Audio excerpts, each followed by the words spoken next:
നിയുക്ത മന്ത്രി ഒ.ആർ. കേളുവിനോട് സിപിഎം കാണിച്ചത് വിവേചനമെന്ന് ആദിവാസി ഗോത്ര Mahasabha state coordinator M Geethanandan.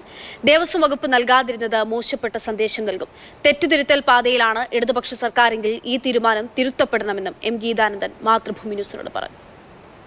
ഒരുപക്ഷെ കേരളത്തിൽ ആദ്യമായിട്ടായിരിക്കും ഇടതുപക്ഷ മുന്നണിയിൽ നിന്നും ഷെഡ്യൂൾ ട്രൈബിൽപ്പെട്ട ഒരു വ്യക്തിത്വം മന്ത്രിയാകുന്നത്. ജയലക്ഷ്മിയെ നേരത്തെ UDF മന്ത്രിയാക്കിയിട്ടുണ്ട്. ഒരു പ്രത്യേക സാഹചര്യത്തിൽ വനിതകളില്ലാത്തൊരു പ്രാന്ത്യത്തിൽ. ഒ.ആർ. കേളു ഒരു അത്ര ജൂനിയർ ആയിട്ടുള്ള ഒരാളോ ഒന്നുമല്ല. അദ്ദേഹം മന്ത്രിയാകുമ്പോൾ നിലവിൽ മുൻമന്ത്രി കെ രാധാകൃഷ്ണൻ ഉണ്ടായിരുന്ന വകുപ്പുകൾ എന്തെല്ലാമായിരുന്നോ അതെല്ലാം തന്നെ റീറ്റെയിൻ ചെയ്യേണ്ടതുണ്ടായിരുന്നു.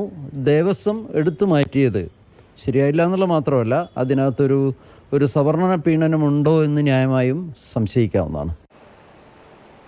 പരിചയക്കുറവ് മൂലമാണ് തനിക്ക് മറ്റു വകുപ്പുകൾ ലഭിക്കാതിരുന്നതെന്നായിരുന്നു ഇതേക്കുറിച്ച് ഒ.ആർ. കേളു ഇന്നലെ പ്രതികരിച്ചത്. അല്ല, അതിപ്പം ഞാൻ ആദ്യമായിട്ടാണല്ലോ. അപ്പോൾ അത്തരം കാര്യങ്ങളിൽ ഒരു പരിചയ സമ്പന്നതയുടെ കുറവുണ്ട്.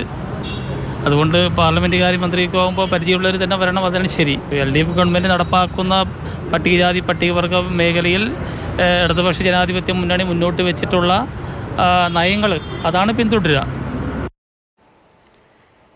വാർത്തയുടെ വിശദാംശങ്ങളുമായി സ്റ്റെഫിൻ ചേരുന്നുണ്ട്. സ്റ്റെഫിൻ, പരിചയക്കുറവെന്ന് ഒ.ആർ. കേളു പറയുന്നുണ്ടെങ്കിൽ പോലും ഈ ഗീതാനന്ദൻ ചൂണ്ടിക്കാണിച്ചതുപോലെ തന്നെ ഒരുപാട് കാര്യങ്ങൾ ഇതിലുണ്ട്. സ്വാഭാവികമായിട്ടും ദേവസ്വം വകുപ്പ് കെ രാധാകൃഷ്ണൻ നൽകുന്നതിലൂടെ കയ്യടി നേടിയിട്ടുള്ള, അല്ലെങ്കിൽ അതിലൂടെ മറ്റൊരു പുതിയൊരു പാത വെട്ടിത്തെളിച്ച സർക്കാരാണ്.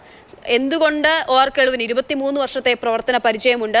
ഈ സീനിയോറിറ്റി ഒക്കെ നോക്കിയാണ് വകുപ്പുകൾ കൊടുക്കുന്നതെങ്കിൽ അതിലും എത്രയോ ജൂനിയർ ആയിട്ടുള്ള ആളുകൾ 1ഉം 2ഉം വകുപ്പുകൾ ഇവിടെ കൈയാളുന്ന കാഴ്ചയെ നമ്മൾ കണ്ടുകൊണ്ടിരിക്കുന്നത്. അപ്പോഴാണ് ഇത്തരത്തിൽ ഒരു നടപടി CPM-ന്റെ LDF-ന്റെ ഒക്കെ ഭാഗത്ത് നിന്നുണ്ടാകുന്നത്. പറയൂ, എങ്ങനെയാണ് പ്രതികരണങ്ങൾ വരുന്നത്?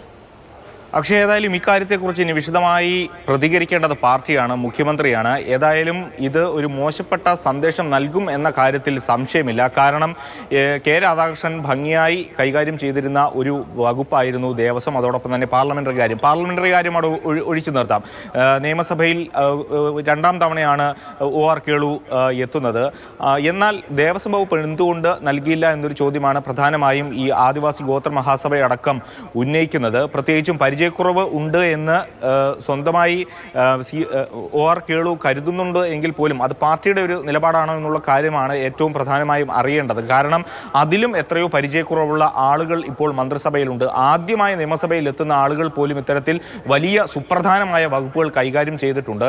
അതുകൊണ്ട് തന്നെ എന്തുകൊണ്ടാണ് ഇത്തരത്തിൽ ഒരു വകുപ്പ് മാറ്റം എന്നത് സംബന്ധിച്ചുള്ള വിശദീകരണം ഏതായാലും പാർട്ടിയുടെ ഭാഗത്ത് നിന്ന് ഉണ്ടാകേണ്ടതുണ്ട്. കഴിഞ്ഞ ദിവസമൊക്കെ തന്നെ വാർത്താസമ്മേളനത്തിലടക്കം MP ഗോവിന്ദന്റെ വാർത്താസമ്മേളനത്തിലടക്കം ഈ ചോദ്യം അവസാന ഘട്ടത്തിൽ ഉയർന്നിരുന്നുവെങ്കിൽ പോലും അദ്ദേഹം അതിന് കൃത്യമായൊരു മറുപടി നൽകാതെ പോവുകയാണ് ഉണ്ടായത്. ഏതായാലും പാർട്ടിയും മുഖ്യമന്ത്രിയും ഒക്കെ ഇനി അക്കാര്യം വിശദീകരിക്കും എന്നുള്ളത് തന്നെയാണ് പ്രതീക്ഷിക്കുന്നത്. ഏതായാലും വലിയ പ്രതിഷേധം ആദിവാസി ഗോത്ര മഹാസഭയുടെയും അതോടൊപ്പം തന്നെ ആദിവാസി വിഭാഗത്തിൻ്റെയും ഭാഗത്തു നിന്ന് ഇതിനെതിരെ ഉയരുന്നുമുണ്ട്.